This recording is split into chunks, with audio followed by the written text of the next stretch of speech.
Hello everyone, this is Erik, the Asian movie enthusiast, and this is my review of Triple Threat, the new action flick from 2019 that stars Tony Jaa, Iko Uwais, Chen, Celina Jade, Scott Adkins, Michael Jai White, Michael Bisping, and JeeJa Yanin, with a special guest appearance by Michael Wong. Now, the first trailer for Triple Threat was released in July of 2017. That's almost 2 years ago. Now, from what I've read, the delay in releasing the film was primarily due to distribution requirements that demanded a Chinese release date that was in close proximity to the international release. Apparently, Triple Threat is a Chinese co-production with Thailand and the United States, but Chinese distributors were given priority in terms of when the film was to be released. So, regardless of how we got here, the film got a limited release in cinemas just a few days ago, and I got the chance to see it. So the plot goes something like this. A billionaire, played by Celina Jade, intends to donate much of her wealth to society in the hopes that she can fund the rehabilitation of her father's home city, which has been overwritten by crime and violence in recent years. Well, this act of kindness does not sit well with certain powerful people, so they hire a group of professional assassins to murder her. But fortunately, a down-and-out team of mercenaries are ready to step in and stop these bad guys before they kill their target. So needless to say, the sheer amount of action star talent on display here is seriously impressive. You know, if you're an action movie junkie, you really have no choice but to get excited about this project. I mean, heck, just having Iko Uwais and Tony Jaa in the same movie is absurd enough. And that's before you add everyone else into the mix. But I have to be honest with you. I went into this movie with tempered expectations because I was still worried about two things: the direction and the editing. I was completely unfamiliar with the director of this film, a man by the name of Jesse V. Johnson, who does have a lengthy resume that includes a 30-year career in stunt work. But we've seen many times before in movies that a bad director or a bad editor can completely screw up an action movie, regardless of the amount of talent that's in front of the camera. Now, this is especially true when the camera, if the camera's shaking around all over the place, or the fights are butchered in post-production editing. But with that said, I am very happy to say that Triple Threat successfully avoids most of these problems and allows the talent to showcase their athleticism on screen. There's a lot of mid-range camera work and some wide shots mixed in, and the changes in camera shots were spaced out to a moderate length. So, this works perfectly fine because I can actually see what's going on during most of the action, which is the most important thing for a film of this kind. Now, in terms of the action design, it's mostly grounded, with practically no use of wires. I'm trying to think of specific scenes where wires were obvious, and I can't really think of much, so that's a good thing if you like your action scenes more grounded. This is a no-nonsense, R-rated film that uses a mix of intense shootouts and nicely choreographed martial arts. Now, I have read a few negative reviews online that criticize Triple Threat for failing to rise to the level of something like the Raid films or The Night Comes For Us. But in my opinion, it really doesn't need to.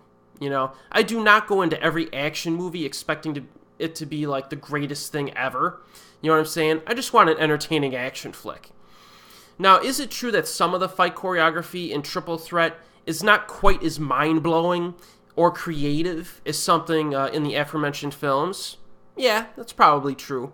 But it's also true that these maneuvers are precisely executed by a very talented cast and are a lot of fun to watch. One of the things that makes Triple Threat so entertaining is that you get to see all of these action stars from a variety of different countries and film industries face off throughout the entire film. This is not one of those films where you have to wait 90 minutes before you get a headline fight near the end. You know what I'm saying? These characters tangle with one another early and often. In fact, you actually get some rematches in this movie, with multiple headline fights between the same actors. It's good stuff. And we have a loaded cast, and almost every one of them makes an impact during every major section of the film. So it's really cool to see so much interaction between these stars. They're usually not limited to like 2 minutes or something between two stars, you know what I mean? And to make matters even better, we get a variety of different characters who fight one another as well. And they use a variety of different fighting styles, as you would expect. There were times in this movie where I was just kind of shaking my head, because I was kind of in disbelief that I was actually watching these actors fight each other or simply interact in the same movie on screen together. You know what I'm saying? It makes this film a special experience for those of us who have been following these actors for a decade or more.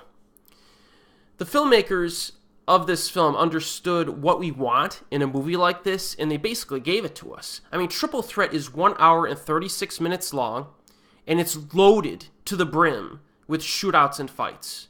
I mean, this movie is just non-stop action from start to finish, with almost no filler material whatsoever. I mean, it sets things up a little bit near the beginning. It actually starts with an action scene, and then kind of sets up the main conflict and plot.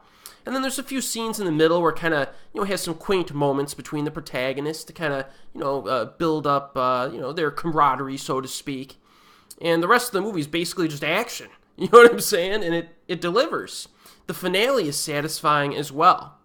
Now, if you've noticed so far in this review, I've avoided talking about the characters in any detail. I'm doing this on purpose. When I went into this movie, I did not really know who were the good guys or the bad guys. The trailer moves so fast, I'm sure you could kind of predict, but I kind of let it wash over me, so I went in fresh. I didn't really know who was going to be good or bad in this, or what kinds of interaction or fights were going to occur. And I think that added a little bit to the excitement while watching it, so I'm not even going to tell you anything about that stuff. I could go into, what my favorite fight was and stuff, but I'm going to avoid that for you. Just keep it a surprise. What I will say is that the characters in Triple Threat do have some personality to them. The two performances that kind of impressed me in this were Tony Jaa and Celina Jade. Now, I kid you not, Tony Jaa gives probably the most charismatic performance of his entire career in this. He was just as entertaining outside of the action as he was during the action while he was fighting. And he was really good in this. I was a bit impressed. I think, being in the industry as long as he has now, I think his acting has softened a little bit, and he's got a little bit more range, as an actor now, and I think that's helping. I think that really helps.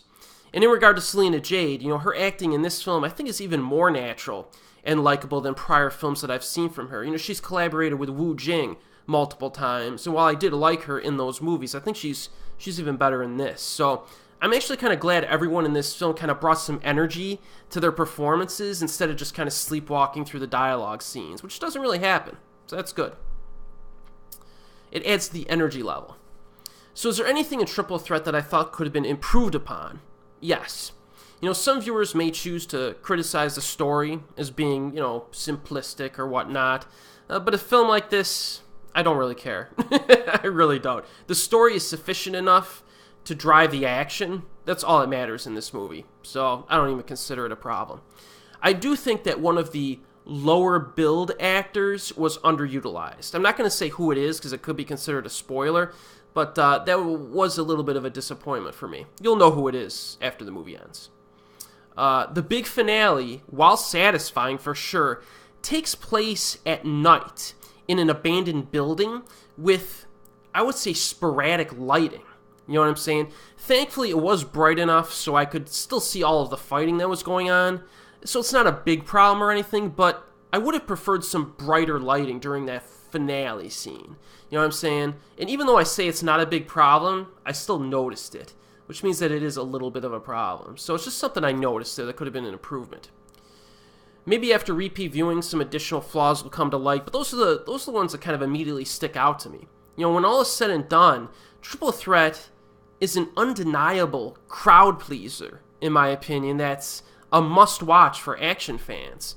Like I said, I went into this with moderate expectations, but this film totally won me over. I was kind of surprised that this was as entertaining as it turned out to be. You think with all these actors coming in, I heard a lot of online hype. Look, all these actors in the same movie, but I was just thinking to myself, who's directing this?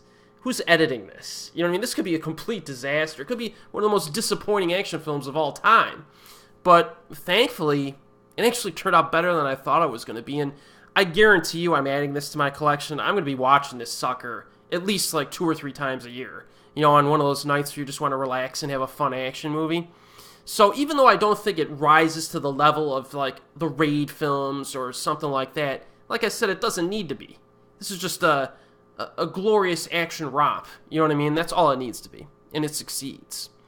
Now, its theatrical run in the United States, I think, might be done already. It might only be showing for like 1 or 2 nights.